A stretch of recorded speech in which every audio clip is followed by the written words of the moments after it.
quote the legendary Jonah Jameson himself, Spider-Man is a menace to society. Jonah Jameson, for at least most of his pop culture media existence, has always hated Spider-Man. You are a criminal, a miscreant, a masked marauder, a menace! He hates how this mass vigilante takes the public attention and the title of hero, while his very own son, a very accomplished astronaut in his own right, is thrown to the wayside, who became barely a passing thought to the Blayman, a character that the normal Spider-Man fan might not even know even existed. He was angry, and right to do so. However, anger drives a man to do the insane, to do the unethical, and to become the villain. In June of 1965, issue 25 of The Amazing Spider-Man, Jameson is angry. Last issue, he had accidentally helped Spider-Man defeat Mysterio, allowing him to stop the no-gooder. Furthermore, he allowed Spider-Man to avoid being unmasked, and for the web menace to live on to haunt Jameson's life. Now in the Daily Bugle, life was normal until mad scientist Spencer Smith comes in to offer Jameson a proposal. A robot machine named the Spider Slayer, guaranteed to capture the Spider-Man. Now, Peter Parker, who, believe it or not, is actually Spider-Man, was curious, but JJ was not so much, thinking of this being some sort of snake oil sale. Not wanting to be played for the fool again, he wasn't going to play ball. But Peter thought it would probably be useful to gather information about a crazy man with a crazy death machine that was meant to kill him. So he encouraged JJ to go ahead and check it out.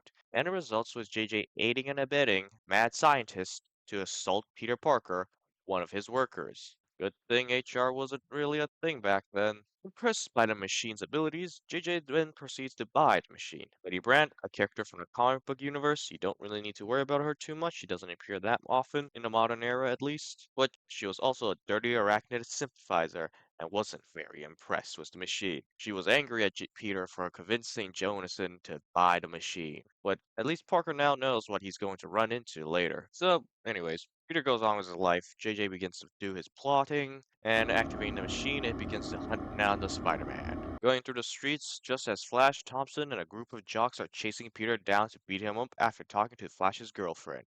Yeah, he has a very fragile ego. So thankfully, this massive automaton was a much needed distraction for Peter. Flash and the jocks were distracted, and Peter was allowed to scamper away and change into his uniform of Spider-Man.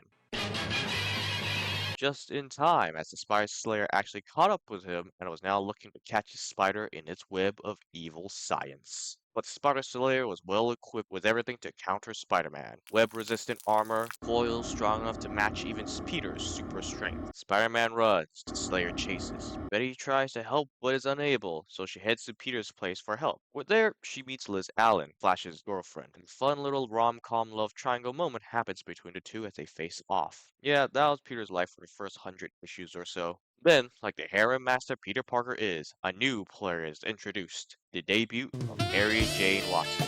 Face currently unavailable. Back to the chase, the Spider Slayer and Jonah Jameson have caught up and ensnared the Spider-Man. Thankfully, by this time, JJ is off driving over to the location, which allowed Peter some time alone with the machine. Peter, the nerd, then hacks it and frees himself from it. JJ finally reaches the location. He finds nothing more than an empty suit. Plan foiled, money wasted, pride hurt. And Peter was even able to take a few pictures for his troubles. This black mark in Jonah's history will not be forgotten, as later on in issue number 57 of The Amazing Spider-Man, remember this was a monthly series, so it would have been 2 actual years that have passed in real life, and several months in universe to pass for this to occur. Anyways, to Spider-Man's last adventure, he suffered from amnesia. It's not important for the story. Jonah uses the opportunity to convince Kazar, a character from the Savage Land, to capture Spider-Man. Don't think about it too hard about this guy, he's only going to be mentioned briefly in this story. Kazar is a good guy, however, so much like in any other superhero interaction, they have a brief fight, and then they become buds. And Kazar realizes that he was fooled, so he just leaves. JJ and the villainous Smith once more work together in the meantime with the Spider Slayer Mark II, now bigger, stronger, and deadlier. Peter thankfully got his memory back from the fight, but is also very likely concussed. Jonah, Jonah managed to track down Peter Parker. Smith takes control. After a long, hard fight, overcomes the Spider Slayer once more and throats Jameson. JJ now allows an actual evil scientist to go and run free, for he will make a return. In issue 105, that's right, to nearly double the series later, the Spider Slayer is back. A crowd of people are picketing around the Beagle, tired of JJ ignoring the troubles that the minorities of the city have to deal with, instead focusing on a bunch of costume crazies, which is a fair argument. Doesn't help things that Jonah then proceeds to try to assault one in front of a large group of angry people who already don't like him. Hmm. Thankfully, Spider-Man was in town, so he rescues him in time. And as thanks, Jonah attempts to attack him. It goes about as well as you'd expect. Out for revenge for the embarrassment, JJ meets the still very evil mad scientist Smith, this time with Spider Slayer Mark III. This time to beat the spider, it must become the spider. JJ buys the machine off Smith and proceeds to hunt Spider-Man down. Unfortunately, it's slightly faulty and is having connection issues. But it starts to do well, until it doesn't, but does well again. Though this time it wasn't because of Jameson. Smith had actually taken over and continued the battle himself was the arachnid superhero. So JJ's gone for the rest of this fight, helplessly hitting his computer in frustration. Smith had double-crossed him and taken his money and went off to commit even more dastardly deeds. Later on, Jameson meets Spider-Man during a protest and even admits to being the one behind the attack on Spider-Man.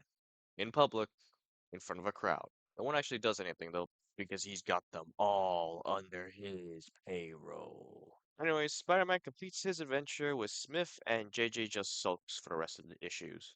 JJ not willing to take this lying down forever, and in issue 166 of The Amazing Spider-Man, he teamed up with the new Dr. Madison.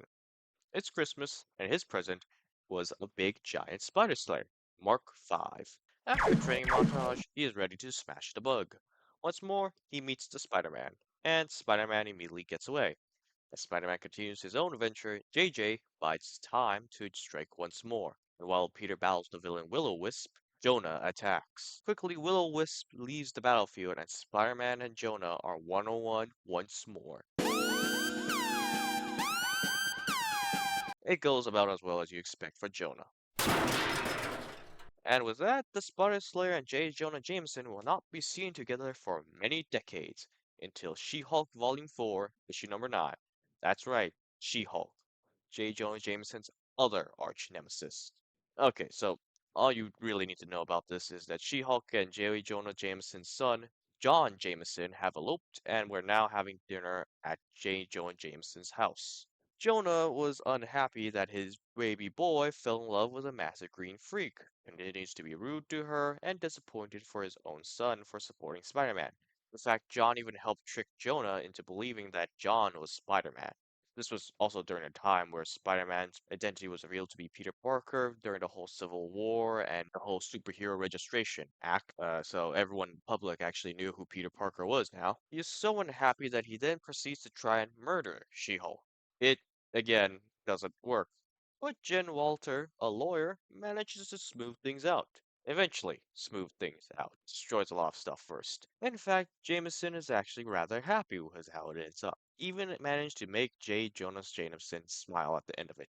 The Spider Slayers make another return in the Amazing Spider-Man issue 603. Jameson is now the mayor of New York. Yeah, a lot of stuff happened. And he has an anti-spider squad and has equipped a bunch of old Spider Slayers to the squad to hunt down Spider-Man. This time, the Spider Slayers were actually manned by human pilots, who all promptly quit their jobs the moment Spider-Man saved them and an entire city from a bomb. So, foiled again. And thus ends J. Jonah Jameson's murderous rampages with a Spider Slayer. He does whip out the machine occasionally to actually help Spider-Man in the more modern era of comic books, so that's cool.